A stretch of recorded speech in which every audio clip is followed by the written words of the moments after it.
بسم اللہ الرحمن الرحیم صلی اللہ علیہ حبیبہ محمد وعلی آلہ وصحبہ اجمعین هو الذی ارسل رسولہ بالہدی ودین الحق لیظہرہ علی الدین کلہ ولو کرہ المشرکون۔ صدق اللہ العظیم۔ اللہ رب العزت کے محبوب کریم، اس کائنات کے تاجدار، جب ہجرت فرما کے مدینہ تشریف لائے تو آج کا ہمارا موضوع وہاں سے شروع ہوتا ہے کہ نبی کریم صلی اللہ علیہ وآلہ وسلم جب مدینہ تشریف لائے تو وہاں سے لے کر آپ کے وصال اقدس تک جو معاملات ہوئے مختصراً ہم اس کا تذکرہ کریں گے۔ جب نبی کریم صلی اللہ علیہ وسلم مدینہ تشریف لائے تو اس وقت آپ کی عمر مبارک کا 54واں سال تھا، یعنی 54 ایئرز کی ایج میں تھے آپ، اور اس کو ہجرت سے آپ کا جو ہمارا مسلمانوں کا سلسلہ ہے وہ ہجری کیلنڈر کا شروع ہوتا ہے، اور اس لیے اس کو یکم ہجری بھی کہتے ہیں، جبکہ آپ کی عمر مبارک 54 سال چل رہی تھی تو اس کو یکم ہجری کہتے ہیں۔ تو یکم ہجری میں جو معاملات ہوئے اب ان کی بات کرتے ہیں۔ رسول اللہ صلی اللہ علیہ وسلم بنو سالم میں جمعہ ادا کرنے کے بعد مدینہ روانہ ہو گئے۔ جب مدینہ آپ روانہ ہوئے تو مدینہ کی جو بچیاں تھیں ان بچیوں نے آپ کی خوشی میں، آپ کی آمد کی خوشی میں نعت پڑھی، جو مشہور نعت طلع البدر علینا من ثنیۃ الوداع واجب الشکر علینا ما دعا للہ داعی۔ تو نبی کریم صلی اللہ علیہ وآلہ وسلم نے مدنی بچیوں سے پوچھا کہ بیٹیوں تم مجھ سے محبت کرتی ہو؟ تو انہوں نے کہا جی یا رسول اللہ۔ تو آپ نے فرمایا بچیوں میں بھی آپ سے محبت کرتا ہوں۔ اور جب آقا کریم علیہ السلام مدینہ تشریف لائے تو مدینہ کے بچوں نے مدینہ کے اندر ریلیاں بھی نکالی۔ رسول اللہ صلی اللہ علیہ وآلہ وسلم اپنے صحابی حضرت ابو ایوب انصاری کے ہاں 7 ماہ آپ نے قیام کیا، اور پھر اس کے بعد آپ کے جو حجرات تھے، آپ کے اپنے گھر، وہ تیار ہو گئے۔ حجرات کیا تھے کہ 2 حجرے بنوائے گئے، اور وہ اتنے سادہ تھے کہ ان کے کواڑ بھی نہیں تھے، ان کی دیواریں کچی اینٹ کی تھیں، اور چھت جو تھے وہ کھجور کی شاخوں اور تنوں اور پتوں پر شامل تھے، اور جو اونچائی تھی وہ بالکل کم تھی، یعنی تنے جو تھے وہ بطور پلر کام کر رہے تھے اور پتے وغیرہ بطور سایہ چھت پر کام کر رہے تھے، اونچائی بالکل کم تھی۔ نبی کریم صلی اللہ علیہ وآلہ وسلم جب وہاں پہ منتقل ہوئے تو آپ نے زید بن حارثہ اور ابو رافع ان کو 500 درہم دے کے مکہ بھیجا تاکہ میرے اہل خانہ کو یہاں پہ لے کے آئیں۔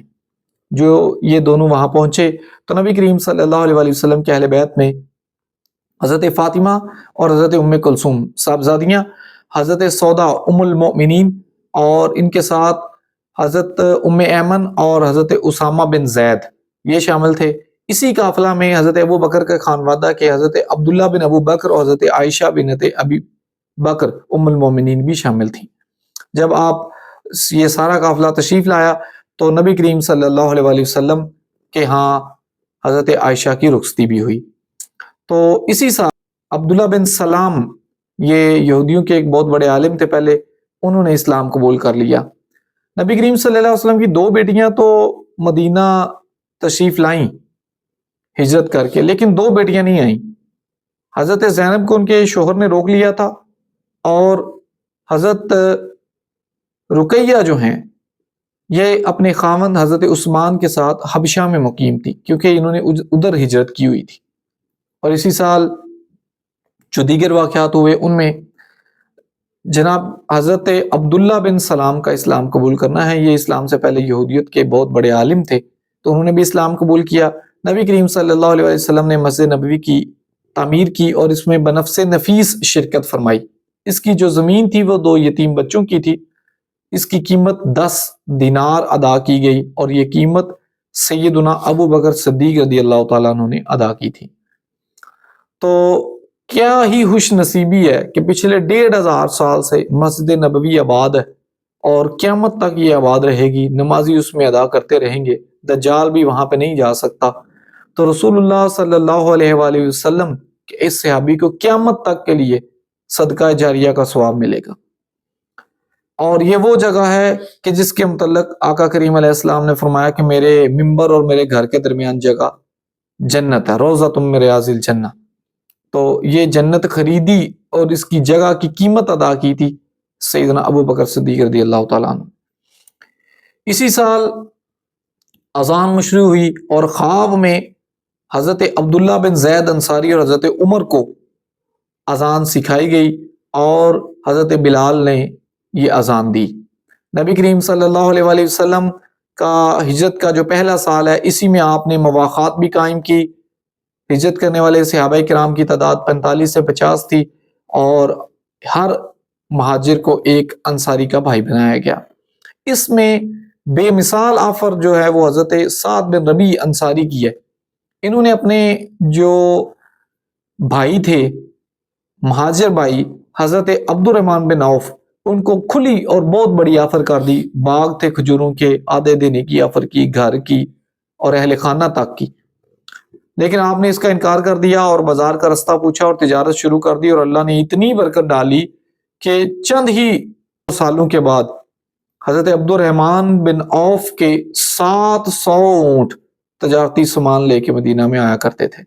اسی سال نبی کریم صلی اللہ علیہ وآلہ وسلم نے میثاق مدینہ فرمایا، جو فرسٹ ایور ریٹن کانسٹیٹیوشن کے نام سے جانا جاتا ہے۔ اس کائنات کا پہلا تحریری آئین یہ نبی کریم صلی اللہ علیہ وآلہ وسلم نے تشکیل دیا۔ اس میں مسلمان بھی تھے اور یہود بھی تھے۔ یہود کے 3 قبائل اس وقت مدینہ میں موجود تھے، بنو قینقاع، بنو قریظہ اور بنو نذیر۔ نبی کریم صلی اللہ علیہ وسلم کے صحابہ جب مدینہ آئے تو ان میں سے کچھ بیمار ہو گئے، اور وہ مکہ کو یاد کرتے، اس کے لیے آہیں بھرتے۔ تو نبی کریم صلی اللہ علیہ وسلم نے مدینہ شریف کی محبت کے لیے اللہ رب العزت سے دعا کی، اور ہم بھی دعا کرتے ہیں کہ اللہ ہمیں بھی مدینہ کی محبت عطا فرمائے۔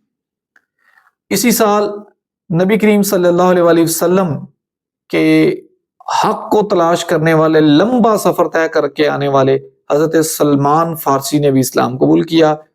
اسی سال حضرت عبداللہ بن زبیر رضی اللہ عنہ آپ کی پیدائش ہوئی۔ یہود کا جو یہ ایک خیال تھا کہ ہم نے جادو کر دیا اور مسلمانوں کی نسل آگے نہیں بڑھے گی، تو آپ کی پیدائش پر یہ سحر ٹوٹ گیا اور آقا نے بھی اس پر خوشی منائی۔ اسی سال پہلا نماز جنازہ، اسلام کا پہلا نماز جنازہ، یا تو حضرت براء بن معرور کی قبر پر ادا کیا نبی کریم صلی اللہ علیہ وسلم نے، یا ایک روایت میں آتا ہے کہ اسد بن زرارہ کا یہ جنازہ ادا کیا گیا تھا۔ یہ پہلا ہجری کا سال مکمل ہوا۔ آگے آتی ہے 2 ہجری۔ 2 ہجری میں جو اہم معاملات ہوئے وہ ایک یہ تھا کہ قبلہ بدل گیا، یعنی تحویل قبلہ جس کو کہتے ہیں۔ نبی کریم صلی اللہ علیہ وسلم حضرت بشر بن براء کے گھر دعوت پر تھے، ظہر کی نماز ادا فرما رہے تھے، تو تیسری رکعت میں کعبہ بدلا گیا۔ اسی سال اللہ رب العزت نے نبی کریم صلی اللہ علیہ وسلم کو جہاد کی اجازت عطا فرما دی، اور غزوات و سرایا کا سلسلہ شروع ہوا۔ نبی کریم صلی اللہ علیہ وسلم کے غزوات کی کل تعداد جو ہے وہ 19 سے 27 تک بیان کی جاتی ہے، اور ان کا دورانیہ 2 ہجری سے لے کے 9 ہجری تک چلتا ہے۔ ان تمام غزوات میں سے صرف 9 غزوات میں جنگ ہوئی۔ ان کے نام بدر، احد، احزاب، قریظہ، مستلق، خیبر، مکہ، حنین اور طائف ہیں۔ صرف ان 9 غزوات میں جنگ ہوئی، باقی غزوات میں جنگ ہی نہیں ہوئی۔ پہلا جو غزوہ نبی کریم صلی اللہ علیہ وسلم جس میں نفس نفیس شرکت فرمائی، اگرچہ اس میں جنگ نہیں ہوئی، لیکن یہ پہلا غزوہ جس کا نام تھا ابوا، یہ 2 ہجری کو ہوا۔ یہ وہی ابوا ہے جہاں نبی کریم صلی اللہ علیہ وسلم کی والدہ ماجدہ اپنے خاوند کی قبر کی زیارت کے بعد، یعنی مدینہ کے اندر نبی کریم صلی اللہ علیہ وسلم کے والد کی تدفین ہوئی، تو وہ اپنے خاوند کی قبر کی زیارت کے بعد جب لوٹ رہی تھی تو ابوا کے مقام پر آپ کا وصال ہوا، اور وہیں آپ کی تدفین ہوئی۔ نبی کریم صلی اللہ علیہ وسلم اس غزوہ پہ گئے جب، تو وہاں پہ آپ نے اپنی والدہ ماجدہ کی قبر پر بھی تشریف لے گئے، اور آپ پر رکت طاری ہو گئی۔ آخری جو غزوہ تھا اس کا نام ہے غزوہ تبوک، یہ 9 ہجری میں ہوا، اور یہ پہلے اور آخری دونوں غزوات میں جنگ نہیں ہوئی۔ پہلا جنگی غزوہ جو تھا وہ غزوہ بدر ہے، یہ بھی 2 ہجری میں ہوا تھا، اور جو آخری جنگی غزوہ ہے وہ غزوہ طائف ہے، یہ 8 ہجری میں ہوا تھا۔ نبی کریم صلی اللہ علیہ وسلم کے غزوات کی جو تعداد کل بنتی ہے جس میں جنگیں ہوئیں، اس میں کل مسلمان شہداء کی تعداد 152 ہے، اور کل جو کفار کے لوگ قتل ہوئے غزوات رسول میں ان کی تعداد 686 ہے۔ اب چلتے ہیں سرایا کی طرف۔ سرایا اس کو کہتے ہیں کہ وہ جنگیں جن میں نبی کریم صلی اللہ علیہ وسلم نے خود بنفس نفیس شرکت تو نہیں فرمائی، لیکن وہ لشکر آپ نے بھیجا۔ ان میں جو سرایا اور غزوات کل تھے، ان میں تمام تر مسلمان شہداء کی تعداد 255 ہے، اور کل جو کفار کے مقتولین ہیں ان کی تعداد 759 ہے۔ گویا کل تعداد دونوں طرف سے مقتولین کی بنتی ہے 1014۔ اس اعتبار سے اگر اوسط نکالی جائے تو تمام جنگوں کی اوسط جو ہے وہ بنتی ہے دو طرفہ قتل کی، وہ 12.2 فی جنگ بنتی ہے۔ اب آتے ہیں قیدیوں کی طرف۔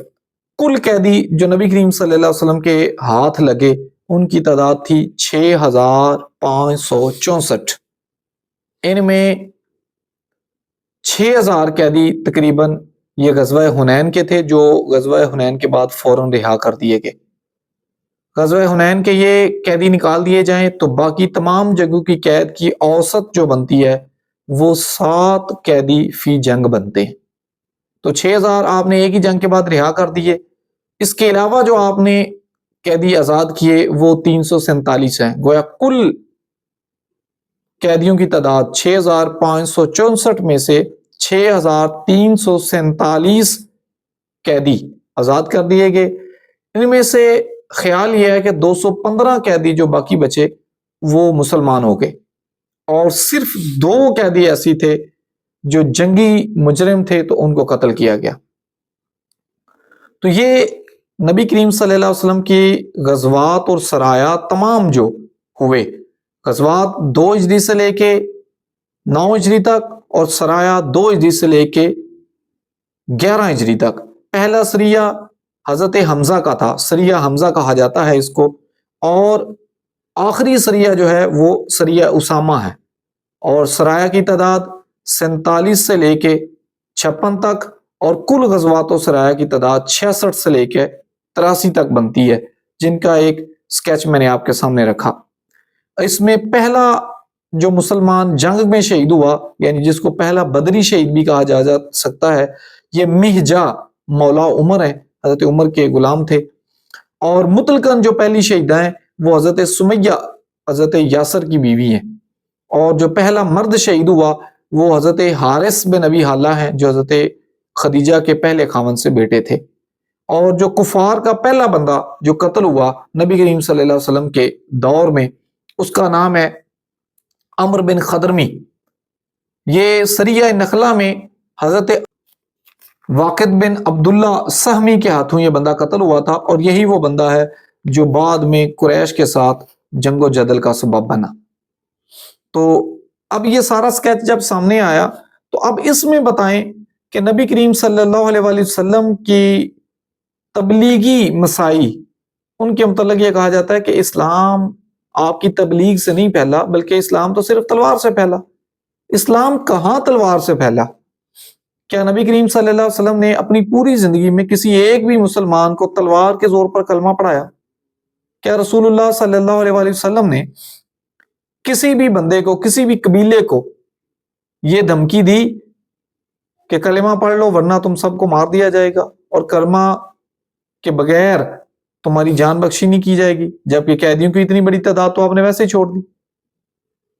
تو یہ ایک الزام ہے کہ اسلام صرف تلوار سے پھیلا، اور اسلام کو قبول لوگوں نے مجبور ہو کے کیا تھا۔ اسلام کو مجبور نہیں ہو کے کیا قبول لوگوں نے اسلام کو خوشی سے قبول کیا، محبت سے قبول کیا، اور خوف سے قبول نہیں کیا۔ لوگوں نے اسلام کو تلوار کے خوف اور نبی کریم صلی اللہ علیہ وسلم کے خوف سے نہیں، آپ کی محبت، آپ کی چاشنی، آپ کی تبلیغ، آپ کی معجزات، آپ کے حسن و جمال، آپ کے انداز کرم، اور جو آپ کے معجزات تھے، بالخصوص قرآن کریم کا جو معجزانہ اسلوب تھا، ان تمام چیزوں اور دیگر چیزوں سے، اخلاقیات سے متاثر ہو کے لوگوں نے اسلام خوشی خوشی قبول کیا، مجبور ہو کے کسی نے اسلام قبول نہیں کیا۔ تو اس لیے یہ کہنا کہ اسلام تو پھیلا ہی تلوار سے ہے، یہ بالکل غلط بات ہے، اس کا وجود نہیں ہے۔ اسی سال جو ہے وہ غزوہ بدر ہوئی، جس کا پہلے بھی ذکر ہوا ہے کہ یہ پہلا جنگی غزوہ ہے۔ اس میں مسلمانوں کی تعداد 313 اور کفار کی 1000 تھی۔ کل مقتول جو تھے اس میں کفار کی طرف سے وہ 70 تھے، اور مسلمانوں کے شہداء کی تعداد جو تھی وہ 14 یا 22 تھی۔ انفرادی مقابلے شروع ہوئے تو اس میں حضرت حمزہ کے مقابلے پہ عتبہ آیا اور واصل جہنم ہوا، حضرت علی کے مقابلے پہ ولید آیا اور واصل جہنم ہوا، حضرت عبیدہ کے مقابلے پہ شیبہ آیا اور یہ زخمی کر گیا حضرت عبیدہ کو، تو حضرت علی نے بڑھ کے اس کا کام تمام کر دیا۔ اسی سال سیدہ فاطمہ کا نکاح ہو گیا، اور نبی کریم صلی اللہ علیہ وسلم کی پہلی وہ بیٹی جو اس دنیا سے گئیں سیدہ رقیہ، ان کا وصال ہو گیا۔ اسی سال روزہ، زکوٰۃ، عیدین، صدقہ فطر اور قربانی وغیرہ کے احکامات نازل ہوئے، اور اسی سال ایک عورت کی عزت کی وجہ سے بنو قینقاع یہود کا قبیلہ جلا وطن کر دیا گیا۔ اس کے بعد 3 ہجری آتا ہے، تو 3 ہجری کا اہم واقعہ جو ہے وہ غزوہ احد ہے۔ غزوہ احد میں شریک مسلمانوں کی تعداد 700 تھی اور کفار کی 3000 تھی۔ 70 مسلمان شہید ہو گئے اور 30 کفار جو ہیں وہ قتل ہو گئے۔ انفرادی مقابلے میں حضرت حمزہ کے مقابلے پہ عثمان بن طلحہ آیا اور واصل جہنم ہوا، اور حضرت علی کے مقابلے پہ طلحہ بن ابی طلحہ آیا اور واصل جہنم ہوا۔ یہی وہ جنگ ہے کہ جن میں نبی کریم صلی اللہ علیہ وسلم نے ایک تلوار اٹھائی اور فرمایا کہ کون اس کا حق ادا کرے گا، اور حضرت ابو دجانہ جن کا نام سماق بن خرشہ ہے، انہوں نے یہ تلوار پکڑی اور اس کا حق ادا کر کے رکھ دیا، اور آپ نے یہ سرخ رنگ کا ایک پٹکا سا رومال سا سر پہ باندھا اور میدان میں اترے فخر کرتے ہوئے اکڑتے ہوئے۔ تو آقا نے فرمایا یہ چال کبھی جائز نہیں ہے، لیکن اس موقع پر دشمن کو گویا کہ للکارنے کے لیے یہ چال مجاہد کی چال درست ہے، وگرنہ اس طرح اکڑ کے چلنا جائز نہیں۔ تو آپ نے زمین کو کفار کی لاشوں سے ڈھک دیا، اور یہ اللہ کے تینوں شیر حضرت حمزہ، حضرت علی اور حضرت ابو دجانہ جس طرف جاتے تھے کہ کفار کی جو ہے وہ لاشوں کے ڈھیر نظر آتے تھے۔ اس جنگ میں ایک بڑا عجیب واقعہ پیش آیا کہ ایک بندہ جن کا نام اسیرم تھا وہ آیا اور آ کے عرض کیا حضور میں اسلام قبول کروں یا جنگ کروں؟ فرمایا پہلے اسلام قبول کرو پھر جنگ کرو۔ انہوں نے اسلام قبول کیا اور جنگ میں اترے اور شہید ہو گئے۔ بس ابو ہریرہ فرمایا کرتے تھے کہ یہ وہ بندہ ہے جس نے ایک بھی نماز نہیں پڑھی اور جنت میں چلا گیا۔ اسی سال گستاخ رسول کعب بن اشرف یہودی کو نبی کریم صلی اللہ علیہ وسلم کے حکم مبارک سے حضرت محمد بن مسلمہ نے اپنے ساتھیوں کے ساتھ مل کر قتل کر دیا۔ اسی سال حضرت حسن بن علی کی ولادت ہوئی، اور اسی سال سیدہ ام کلثوم بنت نبی محتشم صلی اللہ علیہ وسلم کا نکاح حضرت عثمان سے ہوا، اور یوں حضرت عثمان ذو النورین قرار پائے۔ اسی سال حضرت حفصہ بنت عمر بن خطاب رضی اللہ تعالی عنہا کا جو ہے وہ نکاح نبی کریم صلی اللہ علیہ وسلم سے ہوا، اور اسی سال ایک اور ام المومنین حضرت زینب بنت خزیمہ کا نکاح نبی کریم صلی اللہ علیہ وسلم سے ہوا۔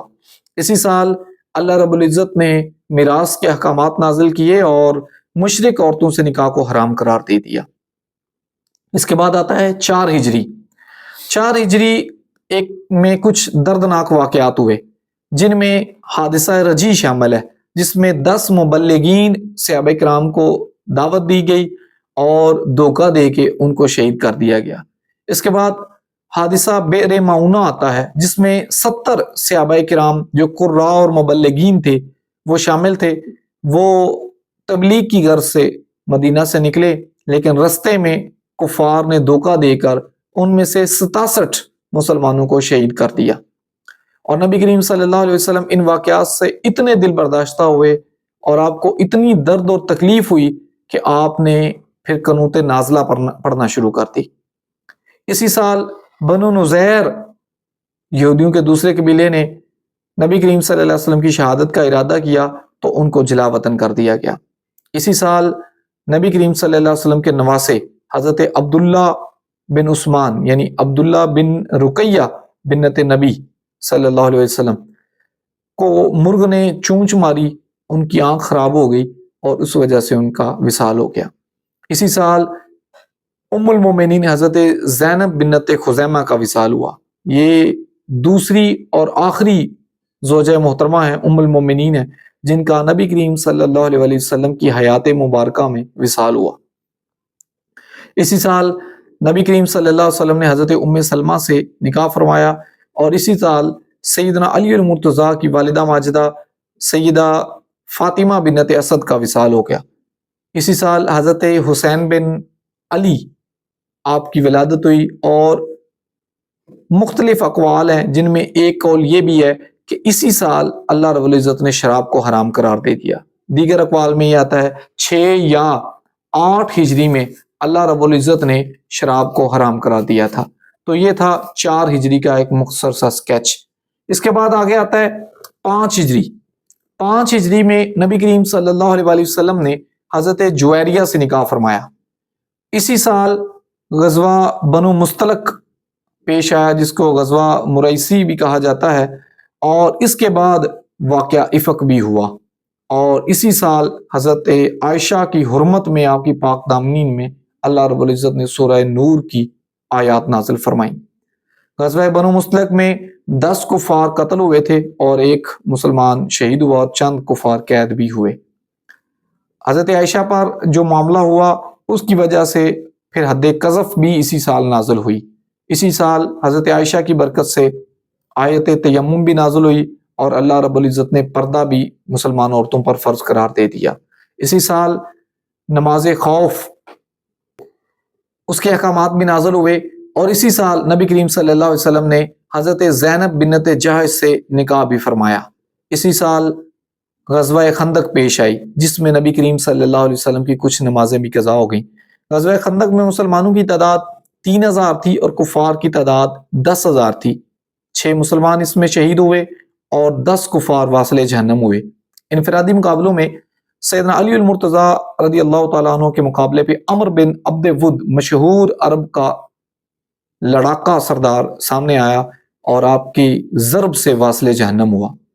اسی سال غزوہ بنو قریظہ ہوا، جس میں 4 مسلمان شہید ہو گئے، اور پھر حضرت سعد بن معاذ کے فیصلے پر بات مکمل ہوئی، اور اس کے نتیجے میں یہود کے جو نظریات ہیں اور ان کے احکام ہیں، ان کے مطابق فیصلہ ہوا، اور 400 یہودی قتل کر دیے گئے۔ بعد ازاں حضرت سعد بن معاذ بھی دنیا سے تشریف لے گئے۔ اس کے بعد آتا ہے 6 ہجری۔ 6 ہجری میں نبی کریم صلی اللہ علیہ وسلم عمرہ کرنے گئے، تو عمرہ نہیں کرنے دیا گیا، اس وجہ سے صلح حدیبیہ ہوئی۔ وہیں پر بیعت رضوان بھی ہوئی، جس کو فتح مبین کہا جاتا ہے، اور یہی واقعہ ہے، وہ جگہ ہے جہاں پہ نبی کریم صلی اللہ علیہ وسلم کی مبارک انگلیوں سے چشمے بھی جاری ہوئے۔ اور یہ کوئی ایک دفعہ کا واقعہ نہیں، یہ متعدد بار ہوا، لیکن میں ایک دفعہ کا بتا رہا ہوں کہ یہ اس موقع پر بھی ہوا تھا۔ اس وقت صحابہ کرام کی تعداد 1400 تھی جنہوں نے یہ پانی پیا۔ یہ جو صلح حدیبیہ ہوئی تھی، اس کا معاہدہ سہیل بن عمر نے لکھا تھا کفار مکہ کی طرف سے، اور دوسری طرف نبی کریم صلی اللہ علیہ وسلم تھے، اور آپ کے حکم پر حضرت علی لکھ رہے تھے۔ یہ معاہدہ ابھی حتمی مراحل کو نہیں پہنچا کہ سہیل کے بیٹے حضرت ابو جندل اسلام قبول کر کے آگے، تو اس نے کہا جی معاہدہ نہیں کروں گا اگر آپ میرا بیٹا واپس نہیں کریں گے معاہدے کی شکو کے مطابق۔ تو اگرچہ معاہدہ ابھی مکمل نہیں ہوا تھا، تو ان کو واپس بھیج دیا گیا، اور اللہ کی رضا پر راضی رہنے کا حکم دیا گیا۔ اس کا فائدہ یہ ہوا کہ جو مسلمانوں نے اسلام قبول کیا اور وہ مکہ میں سٹے نہیں کر سکتے تھے ان کے ظلم کی وجہ سے، اور مدینہ میں بھی نہیں جا سکتے تھے صلح حدیبیہ کی شک کی وجہ سے، تو انہوں نے ساحل سمندر پر ڈیرے جما لیے۔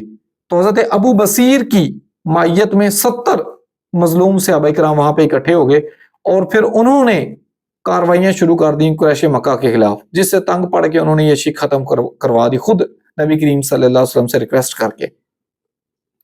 اسی سال آقا کریم علیہ السلام نے سلاطین عالم کو، دنیا کے بادشاہوں کو دعوت اسلام دی، اور ان میں سے سب سے عمدہ جواب مقوقس شاہ مصر نے دیا، جس نے نبی کریم صلی اللہ علیہ وسلم کو بہت سارے تحائف بھی بھیجے، جن میں حضرت ماریہ قبطیہ، جن سے بعد میں نبی کریم صلی اللہ علیہ وسلم کے صاحبزادے بھی پیدا ہوئے، حضرت ابراہیم، وہ بھی شامل تھیں، اور ان کی بہن سیرین بھی بطور لونڈیاں یہ بارگاہ رسالت میں پیش کی گئیں۔ اس کے علاوہ مشہور گدھا جو آپ کے وصال پر بڑا پریشان بھی رہا، جس کا نام یافور ہے، وہ بھی اس نے بھیجا، اور نبی کریم صلی اللہ علیہ وسلم کا مشہور سفید رنگ کا خچر دلدل، یہ بھی اسی نے بھیجا تھا، اور دیگر تحائف بھی اس نے دیے۔ سب سے گندا جواب جو ہے وہ ایران کے بادشاہ کسریٰ نے دیا تھا، اور اسی سال نبی کریم صلی اللہ علیہ وسلم کا گستاخ رسول ابو رافع، اس کو حضرت عبداللہ بن عتیق نے قتل کر دیا، ان کی ہڈی ٹوٹی اور بعد میں پھر دست اقدس سے وہ جوڑ بھی دی گئی۔ 7 ہجری آگے آتا ہے، تو 7 ہجری میں جو سب سے اہم بات ہے وہ غزوہ خیبر ہے، جس میں کل مسلمانوں کی تعداد جو ہے وہ 1600 تھی، اور کفار کا پورا علاقہ تھا۔ مسلمانوں میں 15 یا 16 مسلمان شہید ہوئے، اور کفار کے مقتولین کی تعداد 93 تھی۔ انفرادی مقابلوں میں حضرت علی کے مقابلے پہ یہود کا مشہور اور بہادر سردار مرہب سامنے آیا، اور ذوالفقار حیدری کی تاب نہ لاتے ہوئے واصل جہنم ہو گیا۔ اس میں کچھ عجیب معاملہ بھی ہوا اس جنگ میں، بڑا دلچسپ سا، کہ جیسے پہلے ایک واقعہ حضرت اسیرم والا سنایا، اسود رائی نامی ایک صحابی تھے، انہوں نے اسلام قبول کیا اس جنگ میں، اور اسلام قبول کرتے ہی جنگ میں اترے اور شہید ہو کے، اور آقا نے فرمایا عمل قلیلا و اجر کثیرا، اس نے عمل تو بہت تھوڑا کیا ہے لیکن اجر بہت بڑا پا لیا اس نے۔ غزوہ خیبر کے موقع پر ہی ایک زینب نبی یہودن عورت نے آقا کریم علیہ السلام کو زہر دینے کی کوشش کی، اور معجزاتی طور پر آپ بچ گئے اور اللہ نے آپ کو محفوظ رکھا، لیکن ایک صحابی بشر بن برا، جن کے گھر تحویل قبلہ ہوئی تھی، انہوں نے وہ تناول فرما لیا، جس وجہ سے وہ دنیا سے چلے گئے، تو نبی کریم صلی اللہ علیہ وسلم نے اس یہودن عورت کو قصاص کے طور پر قتل کروا دیا۔ جب نبی کریم صلی اللہ علیہ وسلم کا یہ جنگ والا مرحلہ مکمل ہوا اور آپ فاتح قرار پائے، تو آپ کو وہاں سے باغ فدق، جس کا بڑا مشہور مسئلہ ہے، وہ بھی وہیں سے ملا تھا۔ جب آپ واپس تشریف لا رہے تھے تو صحابہ کے مقام پر جب نبی کریم صلی اللہ علیہ وسلم سے پہنچے خیبر سے واپسی پر، تو وہیں پر حضرت علی کی گود میں جب آپ سر رکھ کر آرام فرما رہے تھے تو معجزہ رد شمس پیش آیا کہ حضرت علی نے نماز ادا نہیں کی تھی، آقا نماز ادا فرما چکے تھے، تو سورج کو واپس پھیرا گیا، لوٹایا گیا۔ یہ کائنات میں پہلی اور آخری مرتبہ ہوا تھا، اور نبی کریم صلی اللہ علیہ وسلم کی ڈیمانڈ پر ہوا۔ اب جب یہ دوبارہ ہوا، سورج واپس آیا، تو تب وہ قیامت ہی کیوں آئے گا، قیامت آ جائے گی۔ پھر یہ قیامت کی یوں سمجھے کہ آخری نشانیوں میں سے ہے جب یہ ایسا ہوگا۔ تو اس کے بعد جو یہ معجزہ ہے رد شمس کا، یہ تو دنیا میں ایک دفعہ ہوا، لیکن جو حبس شمس ہے نا، سورج کو روکا جانا، وہ کئی دفعہ ہوا۔ وہ نبی کریم صلی اللہ علیہ وسلم کے لیے بھی ہوا، اور ان سے پہلے ایک بنی اسرائیل کے نبی یوشع بن نون کے لیے بھی ہوا۔ نبی کریم صلی اللہ علیہ وسلم جب معراج سے واپس آئے تو آپ نے فرمایا تھا کہ فلاں قافلہ بدھ تک آ جائے گا، تو وہ قافلہ شام تک پہنچا نہیں کہ سورج غروب ہونے لگا تو آپ کی دعا سے سورج رک گیا، اور حضرت یوشع بن نون جہاد فرما رہے تھے تو وہ جہاد کو مکمل کرنے کے لیے سورج رک گیا۔ اسی سال نبی کریم صلی اللہ علیہ وسلم نے حضرت صفیہ سے نکاح فرمایا، اور حضرت میمونہ آپ سے بھی نکاح نبی کریم صلی اللہ علیہ وسلم نے فرمایا، اور عمرۃ القضاء بھی آپ نے ادا فرمایا۔ اسی سال غزوہ خیبر کے موقع پر ہی، خیبر کے مقام پر ہی، نبی کریم صلی اللہ علیہ وسلم نے گدھا اور متع کو حرام قرار دے دیا۔ اس کے بعد آگے آتا ہے 8 ہجری۔ 8 ہجری کے اہم واقعات میں سریہ موتہ ہے۔ سریہ موتہ کی اہمیت بہت زیادہ ہے، کیونکہ نبی کریم صلی اللہ علیہ وسلم اس کو لائیو مدینہ کے اندر بیان فرما رہے تھے۔ یہ ہوا تو موتہ کے مقام پر تھا، آقا اس میں تشریف فرما بھی نہیں تھے، آقا کریم علیہ السلام مدینہ میں تھے، لیکن آپ اس کو لائیو بیان فرما رہے تھے۔ نبی کریم صلی اللہ علیہ وسلم کے جانثاروں کی تعداد اس میں 3000 تھی، اور رومی کافر جو تھے ان کی تعداد 1,00,000 تھی۔ نبی کریم صلی اللہ علیہ وسلم نے کمانداروں کی فہرست دی تھی کہ اس لشکر کا پہلا کماندار زید بن حارثہ ہوں گے، زید بن حارثہ اگر شہید ہو گئے تو ان کے بعد جعفر طیار ہوں گے، وہ شہید ہو گئے تو عبداللہ بن رواحہ ہوں گے، اگر وہ بھی شہید ہو گئے تو جس کو مسلمان منتخب فرما لیں وہ ہوں گے۔ اس جنگ میں 12 مسلمان شہید ہوئے، اور جب یہ تمام کماندار شہید ہو گئے تو مسلمانوں کے اتفاق سے حضرت خالد بن ولید اس جنگ میں سپہ سالار کے طور پر سامنے آئے۔ حضرت خالد بن ولید نے اسی جنگ میں 9 تلواریں توڑی اور مسلمانوں کو جو ہے نا وہ محفوظ رکھنے کے لیے انتھک محنت کی، اور آپ نے یہ جو کارنامہ سر انجام دیا، اسی وجہ سے آقا کریم علیہ السلام نے آپ کو سیف اللہ، اللہ کی تلوار کا ٹائٹل عطا فرمایا۔ یہ تھا 8 ہجری کا ایک اہم واقعہ۔ اس کے بعد سب سے اہم واقعہ جو 8 ہجری کا ہے وہ ہے فتح مکہ۔ نبی کریم صلی اللہ علیہ وآلہ وسلم نے جو حدیبیہ کا کفار کے ساتھ معاہدہ کیا تھا، انہوں نے وہ توڑ دیا۔ تو اس معاہدہ کو نہ صرف توڑا بلکہ آپ کے خلیف قبائل کو نقصان بھی پہنچایا۔ تو اس غرض سے نبی کریم صلی اللہ علیہ وسلم فاتح مکہ کے طور پر مکہ تشریف لائے۔ اس میں مسلمانوں کی تعداد 10,000 تھی اور پورا مکہ کفار کا تھا۔ نبی کریم صلی اللہ علیہ وسلم جب مکہ میں تشریف لے آئے تو اس وقت جو جنگ و جدل تو نہیں ہوئی سارے مکہ میں، لیکن حضرت خالد بن ولید کی طرف سے جہاں سے وہ انٹر ہوئے تو تھوڑی سی تعداد میں جو ہے نا وہ لوگ قتل ہوئے۔ مسلمان شہداء کی تعداد 2 یا 3 تھی اور کفار کی تعداد 12 یا 13 تھی۔ اور رسول اللہ صلی اللہ علیہ وسلم نے مکہ پر قابض ہونے کے بعد، فتح پانے کے بعد عام معافی کا اعلان فرما دیا۔ احسانات بے شمار آپ نے وہاں پہ کیے، اور ان احسانات اور معافی کو دیکھتے ہوئے انصار صحابہ بڑے پریشان ہو گئے کہ شاید اب آقا کریم علیہ السلام یہاں ہی رک جائیں۔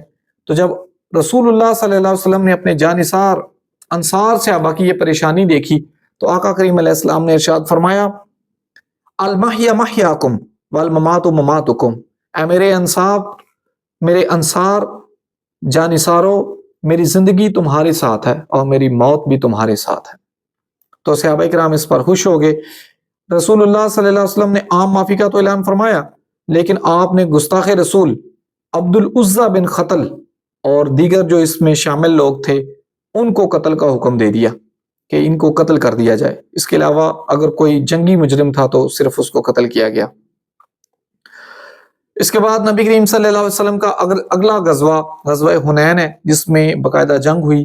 مسلمانوں کی تعداد اس میں 12,000 تھی، اور کفار جو تھے وہ قبائل تھے اس طرف، دوسری طرف کھڑے، اور مسلمان جو شہداء ہوئے ان میں 6 تھے، اور کفار جو قتل ہوئے ان کی تعداد 71 تھی۔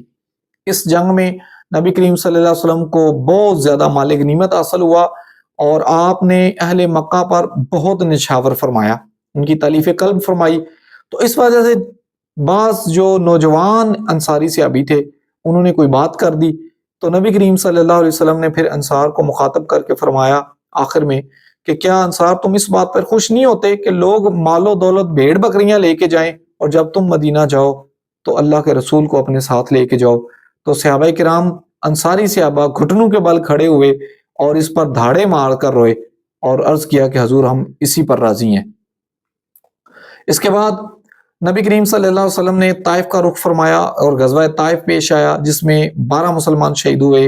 اور اس کے بعد نبی کریم صلی اللہ علیہ وسلم نے عمرہ جعرانہ فرمایا اور یہاں سے احرام باندھا تھا۔ اسی سال نبی کریم صلی اللہ علیہ وسلم کے صاحبزادے ابراہیم بن محمد صلی اللہ علیہ وسلم ان کی پیدائش ہوئی، اور یہ حضرت ماریہ قبطیہ سے پیدا ہوئے۔ ان کی کل عمر جو تھی وہ قریب 1.5 سال ہوئی بس۔ اسی سال نبی کریم صلی اللہ علیہ وسلم کی سب سے بڑی صاحبزادی حضرت زینب بنت محمد صلی اللہ علیہ وسلم ان کا وصال ہو گیا۔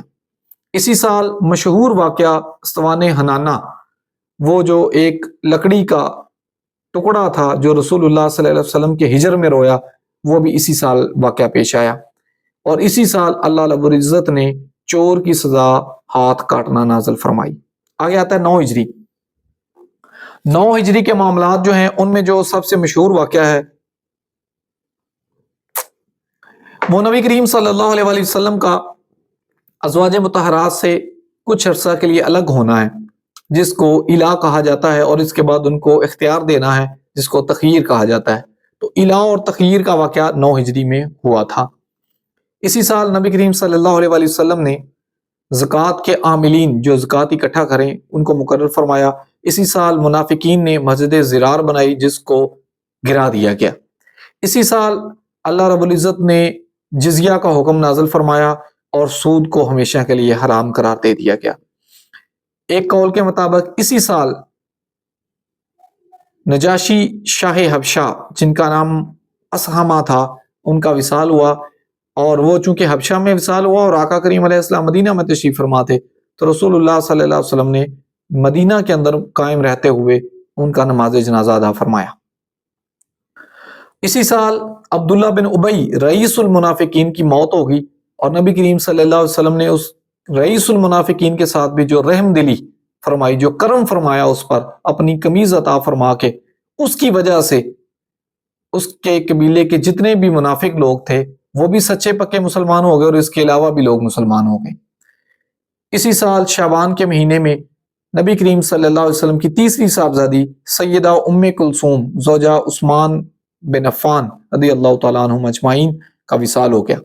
اسی سال نبی کریم صلی اللہ علیہ وآلہ وسلم غزوہ تبوک کے لیے تشریف لے گئے، اور اس میں مسلمانوں کی تعداد 30,000 تھی، اور دوسری طرف روم پورے کافر جو تھے وہ روم کے وہ شامل تھے، لیکن کوئی مقابلے پہ نہیں آیا۔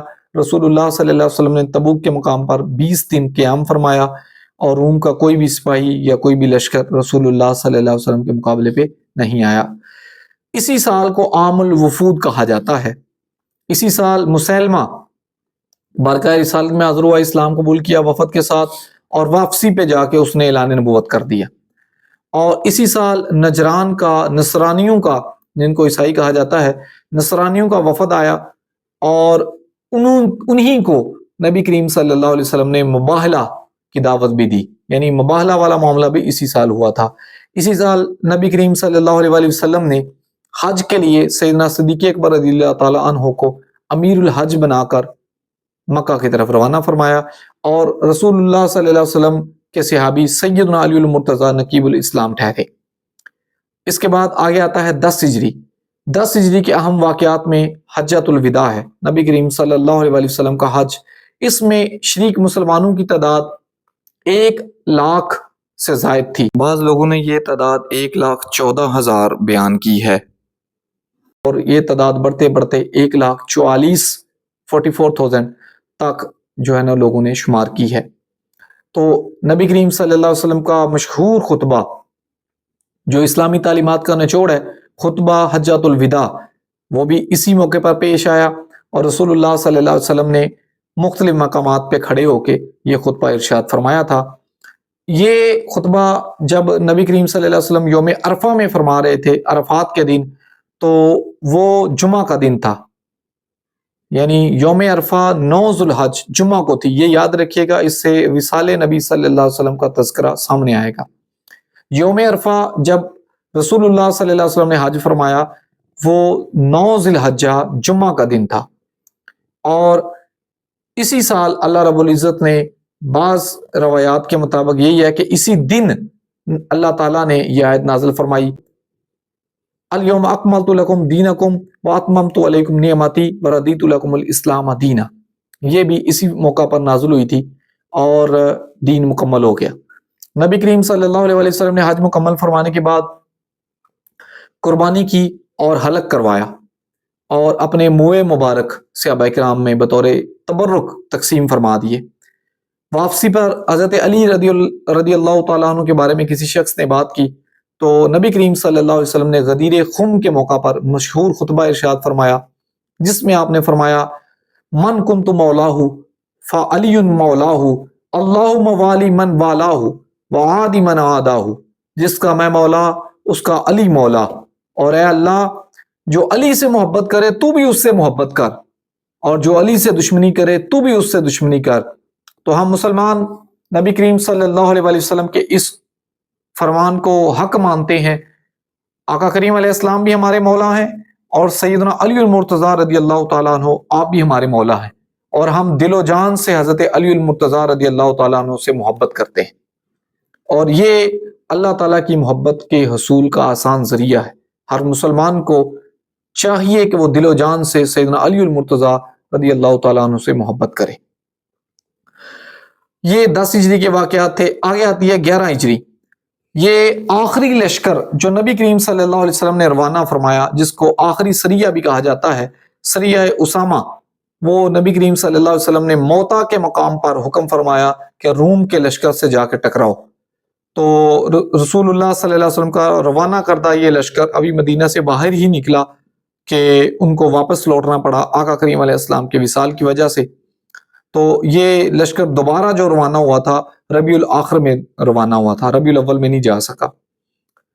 نبی کریم صلی اللہ علیہ وسلم کو 11 ہجری میں صفر کے مہینے میں 20، 22 یا 29 صفر کو جب آپ جنت البقیع سے واپس تشریف لا رہے تھے تو بیماری آپ کی بارگاہ میں حاضر ہو گئی، آپ بیمار ہو گئے۔ تو پھر اس بیماری کے دوران ہی رسول اللہ صلی اللہ علیہ وسلم سیدہ عائشہ صدیقہ رضی اللہ تعالیٰ عنہ آپ کے حجرہ میں منتقل ہو گئے اپنی بقیہ ازواج مطہرات سے اجازت لے کے۔ اس وقت آپ کی کل ازواج کی تعداد جو آپ کے پاس موجود تھیں وہ 9 تھیں، 2 آپ کی زندگی میں دنیا سے چلی گئیں، بقیہ 9 ازواج مطہرات اس وقت دنیا میں موجود تھیں۔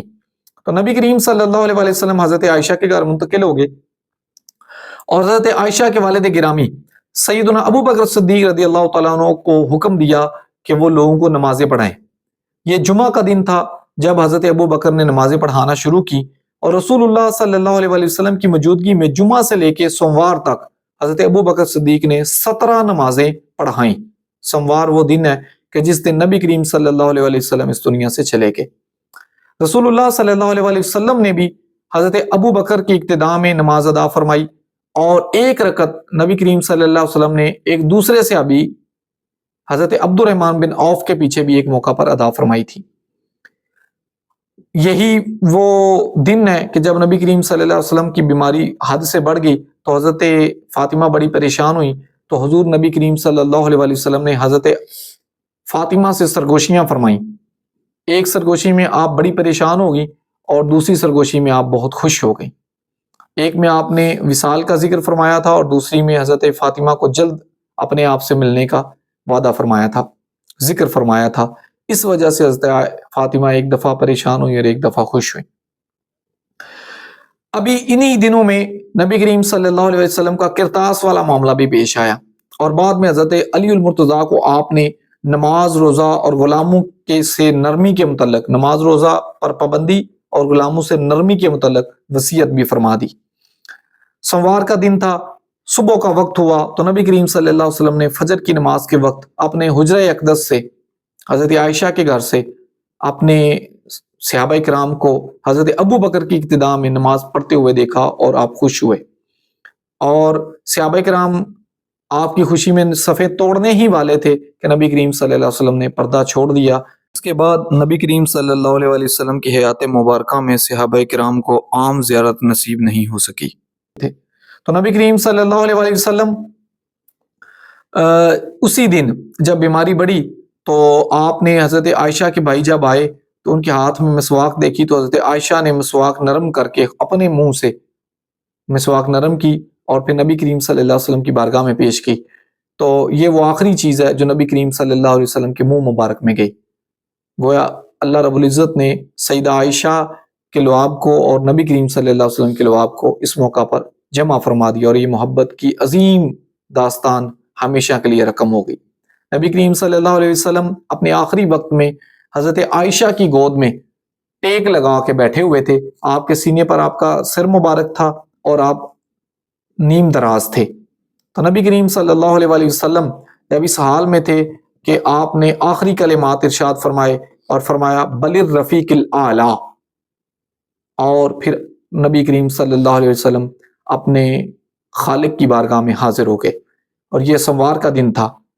اب چونکہ میں نے کہا کہ یوم عرفہ 9 ذی الحجہ کو جمعہ کا دن تھا جب رسول اللہ صلی اللہ علیہ وسلم نے حج فرمایا، اور جس دن آپ کا وصال ہوا وہ سوموار کا دن تھا، اور یہ ربیع الاول ہے۔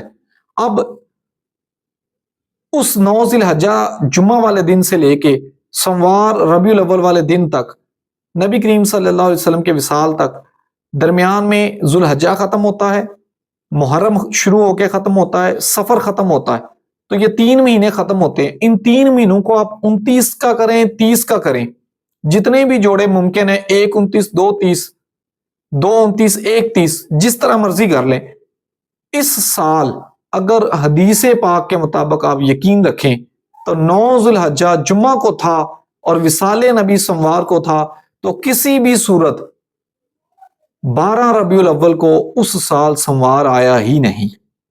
تو گویا یہ بات تو طے ہے کہ نبی کریم صلی اللہ علیہ وآلہ وسلم کا وصال سموار کو ہوا، لیکن 12 ربیع الاول نہیں تھی۔ وہ کون سی ربیع الاول تھی یہ تو نہیں پتا، لیکن 12 ربیع الاول نہیں تھی، یہ بات بالکل طے ہے۔ نبی کریم صلی اللہ علیہ وسلم جب وصال فرما گئے تو صحابہ کرام کی حالت بہت خراب ہو گئی، وہ اس بات کو ماننے کو تیار نہیں تھے، حتیٰ کہ حضرت ابو بکر آئے اور انہوں نے آپ کی زیارت کی اور بوسہ دیا اور پھر مسلمانوں کو خطبہ دیا۔ اس میں آپ نے قرآن کریم کی آیت بھی پڑھی اور جس میں کہا گیا وما محمد الا رسول قد خلت من قبلہ الرسل افإن مات او قتل انقلبتم علی اعقابکم۔ تو صحابہ نے کہنے لگے کہ شاید جیسے ہم نے سمجھا کہ یہ ابھی نازل ہوئی ہے، کسی کے ذہن میں بھی نہیں آئی، بعد میں اسی کا ورد کرتے رہے اور ان کو یقین ہو گیا کہ آقا کریم علیہ السلام اس کائنات سے تشریف لے جا چکے ہیں۔ اس کے بعد جو معاملہ ہوا یہ کہ 2 جگہوں پر صحابہ کرام اکٹھے ہو گئے۔ ایک حضرت فاطمہ کے گھر بنو ہاشم کا جو ہے وہ اکٹھا ہوا اور وہ اگلے خلیفہ جو ہے اس کے انتخاب کے لیے گفتگو کرنے لگے اور حضرت علی کا نام سامنے آنے لگا۔ اسی طرح سقیفہ بنو ساعدہ میں انصار کا اکٹھا ہوا اور انصاریوں نے حضرت سعد بن عبادہ کا جو ہے وہ ذکر کر رہے تھے خلیفہ کے طور پر کہ حضرت ابو بکر اور حضرت عمر وہاں پہنچے اور پھر حضرت ابو بکر کی بیعت ہوئی، اور پھر اس کے بعد سقیفہ بنو ساعدہ سے واپس آنے کے بعد مسجد نبوی میں حضرت ابو بکر کی بیعت عامہ ہوئی۔ تو اس کے بعد نبی کریم صلی اللہ علیہ وآلہ وسلم کے جو آخری معاملات تھے ان میں آپ کی اپنی وصیت تھی کہ مجھے غسل، کفن اور دفن میرے اہل بیت دیں گے۔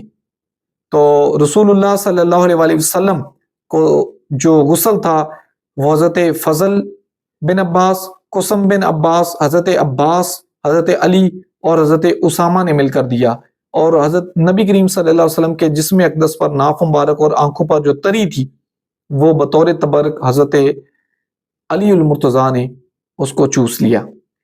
اس کے بعد رسول اللہ صلی اللہ علیہ وسلم کو یہ جو غسل تھا نا وہ کپڑوں کے اندر ہی دیا گیا تھا۔ اس کے بعد رسول اللہ صلی اللہ علیہ وسلم کو 3 سفید یمنی چادروں میں کفن دیا گیا، اور حضرت ابو طلحہ انصاری نے بغلی قبر کھودی، اور حضرت فضل، حضرت قسم، حضرت عباس، حضرت علی، حضرت اسامہ اور روایت میں حضرت عبد الرحمن بن عوف نے سب نے مل کر بدھ والے دن نبی کریم صلی اللہ علیہ وآلہ وسلم کی تدفین کی۔ انا للہ و انا الیہ راجعون۔ یہ نبی کریم صلی اللہ علیہ وآلہ وسلم کی سیرت مبارکہ پیدائش سے لے کے وصال اقدس اور وصال اقدس کے بعد تدفین شریف تک کا تذکرہ تھا۔ اللہ رب العزت سے دعا گو کہ اللہ تعالیٰ نبی کریم صلی اللہ علیہ وآلہ وسلم کی سیرت مقدسہ کو درست طریقے سے سمجھنے، اس پر عمل کرنے اور آگے پہنچانے کی توفیق عطا فرمائے۔ وآخر دعوایا ان الحمد للہ رب العالمین۔